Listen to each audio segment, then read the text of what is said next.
Hola, hola, ¿qué tal, hermanos queridos, amigos? Que el Señor les bendiga en gran manera. Acá está un servidor, el pastor evangelista Marcos Morales Chávez, saludándoles muy cariñosamente en este día, viernes 23 de agosto, entrando ya en el fin de semana, preparándonos también para terminar el mes de agosto. Nos quedan solo 8 días para pasar este mes que acá, en esta parte del mundo, en el cono sur, es tiempo de invierno frío.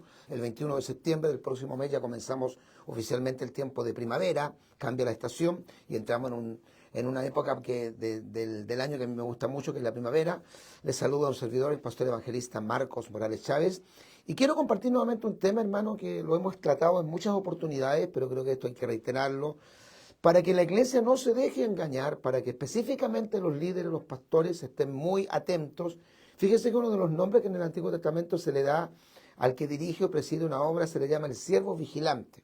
Y a veces nosotros no estamos vigilantes, no estamos donde tenemos que estar como verdaderos atalayas, como dice el capítulo 3 de Ezequiel o el capítulo 18, que habla más o menos de lo mismo, del deber que tiene el atalaya. Lo representa como un soldado, un centinela que está en el muro mirando, ¿no es cierto?, el peligro de los enemigos que pudieran cercar a la ciudad, y que él tiene que estar, ¿no es cierto?, muy atento para dar aviso del peligro. Bueno, justamente los predicadores tenemos el deber de la atalaya de advertir acerca de muchas cosas que son peligrosas para la iglesia evangélica, para la iglesia pentecostal, para nuestro precioso movimiento de sana doctrina en el mundo entero, porque este fenómeno del calvinismo y el cesacionismo, que son doctrinas absolutamente falsas, se quieren meter con mucha fuerza, no solamente en Chile.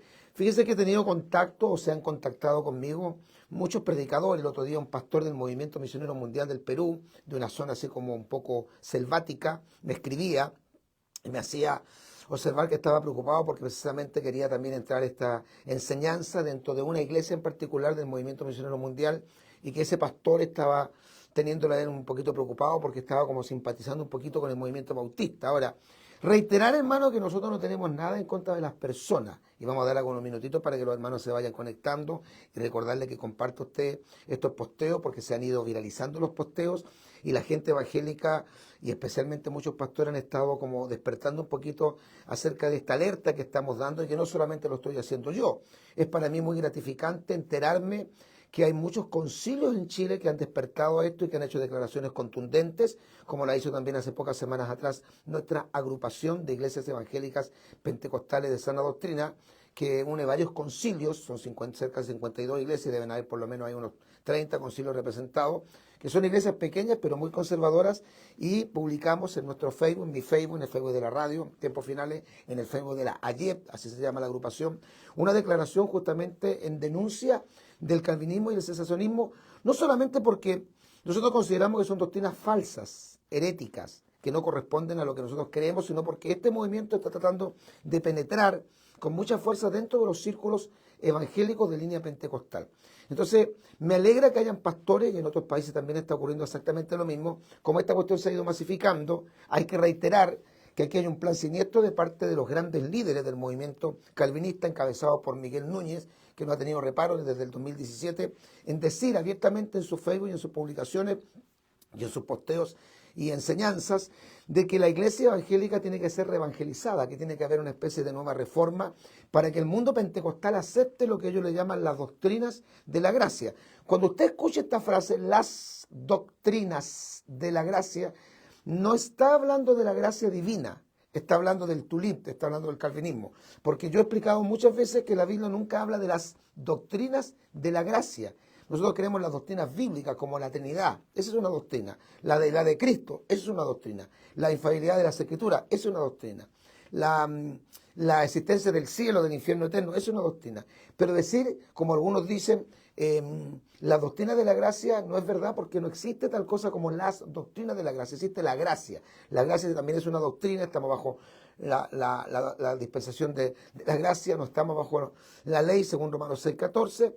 Y todo eso lo hemos enseñado en forma reiterada, pero el calvinismo es un peligro, pero nosotros ya lo hemos denunciado, y más o menos la iglesia como que ha ido entendiendo que el calvinismo viene de John Calvino, un reformador francés, que empezó a interpretar. No es que todo lo que el Calvino enseñó lo crean todos los calvinistas, hay varias ramificaciones dentro del calvinismo, pero a grosso modo, Calvino lo que enseñaba era la soberanía de Dios, dando a entender que Dios en su soberana voluntad escogió, antes de haber creado el mundo, antes de haber hecho al hombre, antes incluso de la caída, antes de la muerte redentora de Cristo, en la cruz del Calvario, había escogido un grupo seleccionado, solamente ese grupo para salvarlo, y que el resto del mundo no está destinado por Dios, predestinado por Dios para salvación.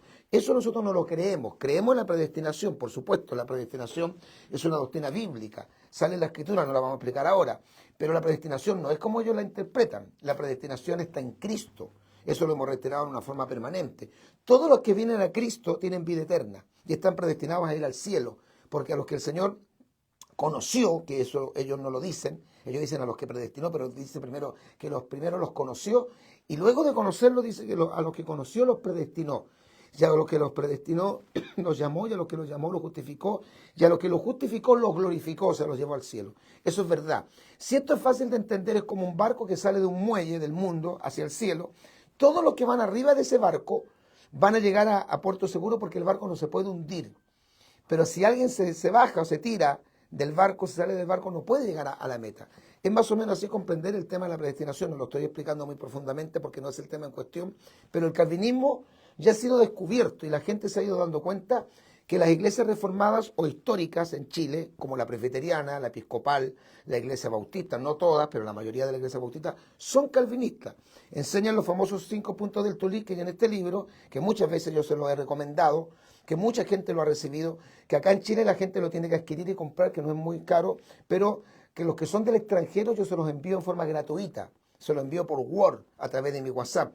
Y acá en este libro hablamos acerca del Tulip. El Tulip son las siglas en inglés de los 5 puntos básicos y elementales que conforman la famosa doctrina calvinista, que enseña el punto número 1, la depravación total, diciendo que el hombre no está capacitado para creer y que por ende el hecho de creer, la fe, solamente la otorga Dios porque el ser humano está inhabilitado de creer y que por ende van a creer solamente los que están predestinados para tal efecto, es lo que se llama la depravación total.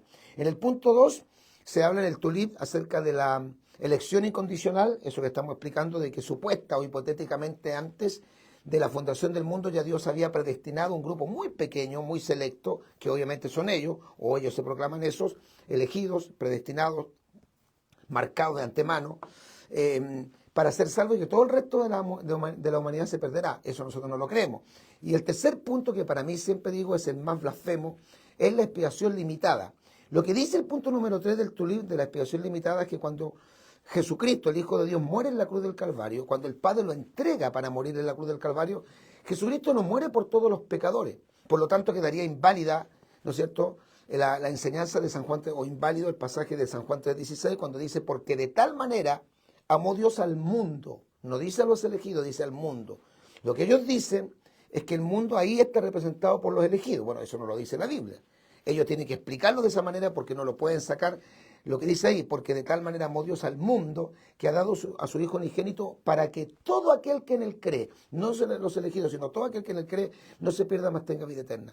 La Biblia dice, por tanto vayan y predican el evangelio a toda criatura. El que creyere y fuere bautizado será salvo. No dice los predestinados. Mas el que no creyere será condenado. Entonces, ese punto es blasfemo.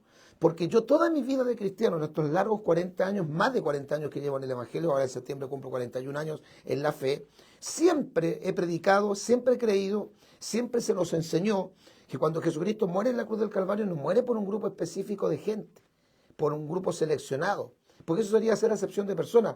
Cuando Jesucristo muere en la cruz del Calvario, muere por todos los pecadores. Claro, ellos dicen y reclaman en su favor, pero si fuera así, serían todos los pecadores salvos. No, porque Dios condicionó la salvación a la fe. En 1 Corintios capítulo 1, verso 21 dice la Biblia que a Dios le plació salvar a los creyentes por la locura de la predicación. Y el que no cree es condenado. Y Cristo dice, el que no cree ya ha sido condenado porque no ha creído en el unigénito Hijo del Padre. Y el que cree tiene vida eterna según San Juan capítulo 5, verso 24. El cuarto punto del Tulip se llama la gracia irresistible o la irresistible gracia de Dios, que dice que como ese grupo está predestinado ante la fundación del mundo, cuando el Señor los llame, ellos no pueden rechazar, no se pueden negar a creer, van a creer sí o sí, lo cual indudablemente pasa por encima de lo que nosotros le llamamos el libre albedrío, o sea, el hombre es como una máquina que responde a un programa de Dios y que el hombre en realidad no tiene ninguna capacidad de elegir, lo cual obviamente es una mentira gigantesca y monstruosa. Y el quinto punto se llama la perseverancia de los santos en el tulip. Es decir, los que están predestinados ante la fundación del mundo, por los cuales Cristo murió solamente por ellos y que no podrán resistir la gracia de Dios, van a perseverar sí o sí, no se pueden perder, o sea, salvos, siempre salvos. Ese es el tulip. Pero ahora, hermano, junto con el tulip se metió otra doctrina que no es tan popular, no es tan conocida y se llama el cesacionismo. Y nosotros la estamos dando a conocer, la estamos denunciando porque es una doctrina diabólica que va de la mano con el calvinismo. Con esto yo no quiero decir que todos los calvinistas sean cesacionistas, entiéndalo bien, no estoy diciendo eso. Pero en el modus operandi, prácticamente todos los calvinistas sí son cesacionistas. ¿Y qué es el cesacionismo? No es la palabra sensacionalismo, no, que viene de algo sensacional, no. Es cesacionismo que indica el verbo cesar, terminar, acabar. ¿Y qué dice el cesacionismo? El cesacionismo, que es una doctrina diabólica, incluso a veces yo la analizo a la luz de este libro del calvinismo y encuentro que el cesacionismo es aún más satánico, es más diabólico, es más tóxico y es más perjudicial que el propio calvinismo, que ya es malo. Porque el cesacionismo lo que le hace creer a los creyentes es que los dones del Espíritu Santo, los dones carismáticos de 1 de Corintios 12, versículo 1 en adelante, no están vigentes para este tiempo, que en este tiempo el Señor nos bautiza con Espíritu Santo y fuego, que en este tiempo no hay sanidades, no hay milagros, y si hay sanidad y milagros que Dios puede hacer, las hace en una forma soberana, pero no usa la iglesia. Y que los dones del Espíritu Santo, el hablar en lengua, el profetizar, el echar fuera demonios, el sanar enfermos, el tener, ¿no es cierto?, discernimiento de espíritu, todo eso era única y exclusivamente para el tiempo apostólico. No es una interpretación que yo le estoy dando al cesacionismo. Eso es lo que en esencia dice el cesacionismo. Tanto así que yo estoy escribiendo un libro que ya estoy casi por terminarlo, o sea, en realidad ya prácticamente lo terminé de escribir. Ahora tengo que redactarlo bien, pasarlo, ¿no es cierto?, por una persona que pueda ver todos los horrores ortográficos y una vez que esté listo, ¿no es cierto?, la parte ortográfica, llevarlo a la imprenta para sacar un libro que va a ser como el primo de este, que se va a llamar Las grandes mentiras del cesacionismo. Yo le digo que esto no es una interpretación mía porque le voy a leer lo que dice el doctor Lucas Alemán. El doctor Lucas Alemán es un predicador calvinista argentino que estuvo en Chile los primeros días de agosto en la iglesia de MENAP, Ministerio Evangelístico Nuevas de Amor y Paz, que dirige el pastor Fernando García. El hijo del pastor Fernando García, Cristian, estudió en el Instituto Bíblico de Miguel Núñez, que es calvinista recalcitrante, es cesacionista también. Y este joven, lamentablemente hijo del pastor Fernando García, está metiendo lenta, sistemáticamente y en forma también solapada el calvinismo. Y no puedo decir que todos los hermanos de MENAP sean calvinistas para nada, ni condenar a ellos, porque hay gente muy linda en esa congregación. Pero los líderes, los que presiden la iglesia de MENAP, que era una iglesia con identidad absolutamente pentecostal, cayó en el calvinismo y en el cesacionismo. Por ende, ellos se aliaron con el calvinismo, tanto así que la radio Armonía, que es una radio chilena, que está en la FM, que la compró, o las estaciones de radio Armonía, que hay varias en el país, las dirige o las preside bueno, no es pastor, se llama pastor, pero no pastoría de iglesia, Rubén Sáez, que es un comerciante, una persona que ¿no es cierto?, lucra con esto. No es un pecado en todo caso que lo haga, pero él no es pastor. Pero estas radios aparentemente eran del pueblo evangélico pentecostal, fueron compradas con dinero de todos nosotros, pero hoy día la radio Armonía se ha convertido en una radio que tiene una inclinación abierta hacia el calvinismo, abiertamente hacia el calvinismo. Y ellos organizaron una conferencia bíblica de 3 días en este mes de agosto, que fueron los días jueves 1, viernes 2 y sábado 3 de agosto, y lo hicieron en una iglesia, porque Armonía no tiene radios, pero no tiene iglesia, no es una iglesia, una congregación, un concilio, un ministerio. Y lo hicieron en la iglesia de MENAP, y MENAP promovió esto, e invitó incluso a su gente a participar de esta conferencia bíblica. Los 4 expositores que pusieron temas son todos calvinistas, y el doctor Lucas Alemán es cesacionista. El doctor Lucas Alemán es antipentecostal. No es que no sea solamente pentecostal, que toda la gente de la iglesia evangélica tiene derecho a identificarse o no con la iglesia pentecostal. Pero esta gente no es solamente que no sea pentecostal, no pentecostal, sino que es antipentecostal. No sé si usted entiende la diferencia. Una cosa es no ser pentecostal y otra cosa muy distinta es ser antipentecostal y atacar de una forma brutal el pentecostalismo. Y yo vi el video donde Lucas Alemán, este calvinista recalcitrante, cesacionista, habla en favor del cesacionismo, y yo, como tengo el video, lo vi, lo analicé y extraje todo el pensamiento de él en el libro que estoy escribiendo, que va a salir antes de que termine este año 24, si Dios lo permite, a circulaciones, que se llama no las grandes mentiras del calvinismo, sino las grandes mentiras del cesacionismo. Y leo textualmente las palabras del doctor Lucas Alemán, de nacionalidad argentina, calvinista recalcitrante y fiel promotor del cesacionismo. Describe de esta manera lo que significa esta doctrina y que sintetiza él en sus propias palabras la base para esta herejía en una exposición que él mismo llama, lo tituló así, este pensamiento, este en vivo. ¿Qué es el cesacionismo y por qué es una postura bíblica? Palabras textuales, no sacadas de contexto, del doctor argentino, el doctor Lucas Alemán, de la nacionalidad argentina, quien estuvo dando un tema en la iglesia de Mená y que es calvinista. Este tipo no es pentecostal, no es de sana doctrina, él no habla en lengua, no cree en los milagros, no cree en la sanidad, no cree en la imposición de manos, no cree en la predicación callejera y además de eso ataca el pentecostalismo. Comillas, voy a leer lo que él dice. El cesacionismo afirma que los dones milagrosos como profecía, hablar en lenguas y sanidades fueron circunscritas al primer siglo. Estos dones fueron utilizados cuando los apóstoles establecían las iglesias y el Nuevo Testamento aún no había sido completado. A pesar de que no hay una declaración bíblica, dice él, lo reconoce, a pesar de que no hay una declaración bíblica contundente que afirme que estos milagros y dones temporales cesaron, la Escritura como un todo, trata de explicar él, permite que afirmemos que estos dones ya sirvieron su propósito y ya no son necesarios. Oiga, hoy de manera normativa en la vida de la iglesia. Se toma de Hechos 2.22 y de 2 de Corintios 12.12. Afirma que Dios dio señales y prodigios con el fin de autentificar el mensajero de Dios. Con la terminación del canon, dice el doctor Lucas Alemán, estas señales ya no sirven en el propósito que Dios pretendía según su voluntad. Es decir, dejó de existir una razón divina para realizar tales dones milagrosos porque el fundamento de la iglesia ya fue colocado por los apóstoles. Así lo explica él. Al quedar completa la revelación fundacional y también su papel fundacional como testigos los apóstoles y junto con ellos los profetas y otros dones de revelación desaparecieron de la vida. Dios ya no está poniendo el fundamento de la iglesia, así como tampoco está dando una nueva revelación. Por lo tanto, interpreta, cree, deduce, es incongruente con su misma función tratar de reubicar estos dones milagrosos en esta época de la iglesia, siglo XXI. Después de todo el fundamento es único y siempre se coloca primero con el resto de la estructura, descansa firmemente sobre ella. Cierre de comillas. Eso es lo que dice el doctor Lucas Alemán.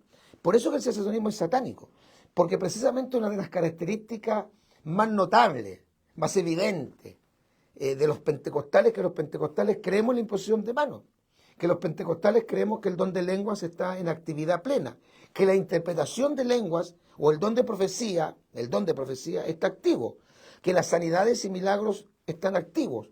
Nosotros creemos en el poder de Dios y ellos justamente dicen que todo eso fue para el primer siglo de la era cristiana y que muriendo el apóstol Juan y cerrándose el canon bíblico, en forma automática, no tiene ningún versículo para confirmarlo, se acabaron los milagros. Y yo digo en estos 40 largos años que yo llevo en la fe, usted que lleva 20, usted que lleva 30, usted que lleva 50, usted que fue llamado por el Señor a través de un milagro, usted que fue sanado de cáncer, de leucemia, de tuberculosis, de sida, usted que tenía una enfermedad terminal y fue sanada de manera milagrosa, ¿quién lo sanó? Y que alguien le impuso las manos, oraron por usted, se metieron los hermanos en ayuno. Fue una campaña evangelística donde un evangelista le impuso las manos, oró por usted. O lo ungieron unos ancianos en la iglesia, o hicieron cadena de oración en la congregación. ¿Quién lo sanó? Ellos van a decir, bueno, lo sanó Dios en forma soberana. Pero ¿a quién usó Dios? ¿Quiénes fueron los instrumentos, los canales, los medios por los cuales Dios sanó a ese enfermo? Los miembros de la iglesia. Y ellos dicen que no, que Dios nos sana a través de la iglesia en este tiempo. ¿Qué dice Santiago? ¿Está alguno entre vosotros enfermo? Llame a los ancianos, que es símbolo de pastores, llame a los ancianos de la iglesia, únjale con aceite, y la oración de fe salvará al enfermo y el Señor nuestro Dios le levantará. Es verdad que no todos los enfermos se sanan en las iglesias, porque tampoco es cierto lo que ellos dicen de que si realmente estuviera activo el don de milagro de sanidad en este tiempo, se sanarían todos los enfermos como era en el tiempo de Jesús. Es verdad que en algunas oportunidades Jesús los sanó a todos, pero en algunas oportunidades Dios sanó a pocos. Y de hecho, cuando Jesucristo fue a Nazaret, donde se había criado, dice que no hizo milagros, hizo sanidades, pero no hizo milagros a causa de la incredulidad de ellos. Y además de eso, no olvidemos que en el estanque de Betesda, que yacía una multitud, miles de ciegos, cojos, y paralíticos. Y Dios sanó un solo paralítico. Entonces también esa afirmación es falsa, ¿ya? ¿Qué diremos entonces, hermano querido, de la cantidad de milagros? Aquí yo quiero leer parte del libro y en la parte final de este posteo, porque estas doctrinas van de la mano, son dos demonios que se han tomado de la mano para querer meterse en la iglesia evangélica. Vamos a ver, y esto los hermanos lo pueden contar. De hecho, los días los hermanos nos estaban contando testimonios preciosos de sanidades, de milagros maravillosos, extraordinarios. ¿Ya? Por aquí lo voy a buscar y se lo voy a leer porque considero que esto es muy... Ya, aquí está. Según el criterio cesacionista, o sea, según los predicadores que creen en el cesacionismo, Dios sana pero de manera soberana y a quien Él quiere, lo cual es cierto, pero ellos aseguran que el don de sanidad y de milagros no está activo. Hermanos, nosotros sabemos que sí, que está activo. Por supuesto, si hemos sido testigos del poder de Dios. Que la iglesia de este tiempo no puede usar esos dones para sanar enfermos. A este poco sólido e insustancial argumento respondemos: ¿cómo pueden esta gente negar e invalidar los testimonios de millones? Yo no estoy hablando de miles, estoy hablando de millones de cristianos y personas inconversas de este tiempo que han sido sanados por medio de la iglesia de Cristo. Gente sanada de cáncer terminal, de parálisis, de derrame cerebral, de leucemia, por nombrar algunas enfermedades, de cirrosis, de sida, tuberculosis, problemas cardíacos, diabetes, sordera, mudez, cojera, en campaña evangelística, en cultos, en reuniones, visitas a los hospitales, personas poseídas por demonios con angustia, estrés, crisis de pánico, opresiones espirituales, insomnio, pesadilla, esquizofrenia, liberada de manera maravillosa. Y la pregunta es, ¿qué instrumento usó Dios para tales obras? La respuesta es muy clara: su verdadera iglesia actuando por medio de los dones espirituales. Los dones están vigentes, porque Jesucristo es el mismo de ayer, de hoy, por los siglos, dice Hebreos capítulo 13, versículo 8. Y Jesucristo dice: vayan y prediquen el evangelio a toda criatura. El que creyere fuera bautizado será salvo, mas el que no creyere será condenado.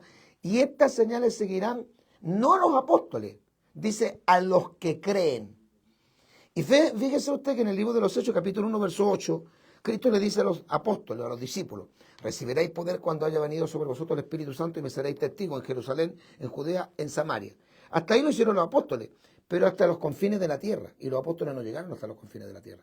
Porque en los tiempos del apóstol Pablo no se había descubierto ni siquiera América. América se descubrió el 12 de octubre del 1492. Entonces, ¿cómo podrían entonces usar el poder de Dios los apóstoles y llegar a los confines de la tierra si los apóstoles murieron? Y hoy día, ¿dónde está llegando la iglesia? A los confines de la tierra. Ese mismo poder que ungió a los apóstoles para llevar el mensaje a Judea, Samaria, a Jerusalén, Judea, Samaria, es el mismo espíritu que le da la autoridad a la iglesia para llevar el mensaje hasta el fin del mundo en este tiempo. Bueno, espero, hermano, que sea bendecido. Pastor, tenga mucho cuidado, observe lo que creen sus jóvenes. Usted refuerce su escuela dominical, pastor, hable de estos temas, oren por los enfermos, impongan las manos, no piensen que eso es una cuestión, ¿no es cierto?, pasada de moda, porque esta gente nos está mandando un mensaje como subliminal. Entonces hay ya predicadores que tienen como temor de decir: vengan, pasen los enfermos, Dios los va a sanar. No puedo ofertar eso porque, y si no se sanan todos los enfermos, cuidado, pastores. La Biblia manda a orar por los enfermos, a ungirlos con aceite. Jesucristo no puede haber cambiado. Mucho menos, y terminando ya con esta apreciación, ¿cómo Dios nos va a dejar sin los dones del Espíritu Santo? ¿Cómo Dios nos va a dejar sin el poder del Espíritu Santo? ¿Cómo Dios nos va a bautizar con Espíritu Santo y fuego a los creyentes en este tiempo cuando la maldad se ha aumentado de una manera increíble? Cristo dice: por haberse multiplicado la maldad, el amor de muchos se enfriará. Cuando la actividad satánica demoníaca no ha cesado, no ha menguado, no ha disminuido, sino que ha aumentado considerablemente. ¿Dónde está la iglesia del poder del Espíritu Santo para poder hacer la obra de la evangelización? De hecho, no podría la iglesia de ninguna manera cumplir el gran mandamiento, la gran comisión de predicar el evangelio, o sea, evangelizar el mundo, si no tiene el poder del Espíritu Santo que le acompañe. Por eso dice que los apóstoles, cuando predicaban, iban con ellos las señales que le acompañaban. No puede habernos dejado el Señor huérfanos, porque Él dijo: os conviene que yo me vaya, porque si yo me voy, si no me fuera, el Consolador no vendría a vosotros. Y el Consolador, el Espíritu Santo, solamente se manifestó en la Iglesia Apostólica. O sea, el Espíritu Santo no trabaja ahora, no se mueve en este tiempo, no actúa en este tiempo. ¿Ya? Mientras haya creyentes en la tierra, las señales seguirán estos creyentes. Exacto. ¿Sabe cuándo se acaban las señales? Cuando la iglesia es arrebatada al cielo. Y aún así, porque los dos testigos seguirán haciendo maravillas. Bueno, ese es otro tema. Un servidor, el pastor evangelista Marcos Morales Chávez, se despide de ustedes. Comparta, hermano querido, este posteo con todos sus contactos. Que esto se viralice. Hágaselo llegar a su pastor, a su maestro de escuela dominical, al superintendente de la escuela dominical, a ese evangelista que usted conoce, para advertir y especialmente advierta a los jóvenes, porque los que son más vulnerables a estas doctrinas satánicas y tóxicas que van de la mano, que es el calvinismo con el secesionismo, son justamente los jóvenes. Y recuerde que estos posteos, estos en vivos, los subimos también a nuestro canal de YouTube Tiempos Finales HD. Ya tenemos más de 10.700 suscriptores. Suscríbase, gratuito. Tiempos Finales HD. De hecho, dentro de pocos minutos vamos a subir este posteo. Estamos en vivo hoy día hasta ahora. Son las 7 de la tarde con 17 minutos. Estamos en día viernes 23 de agosto. Pero después ya esto va a quedar grabado y usted lo va a poder compartir con todos sus contactos. Tiempos Finales HD, nuestro canal de YouTube. Un servidor, el pastor evangelista Marcos Morales Chávez, se despide de todos ustedes muy cordialmente en el amor del Señor Jesucristo y Maranata, Cristo viene.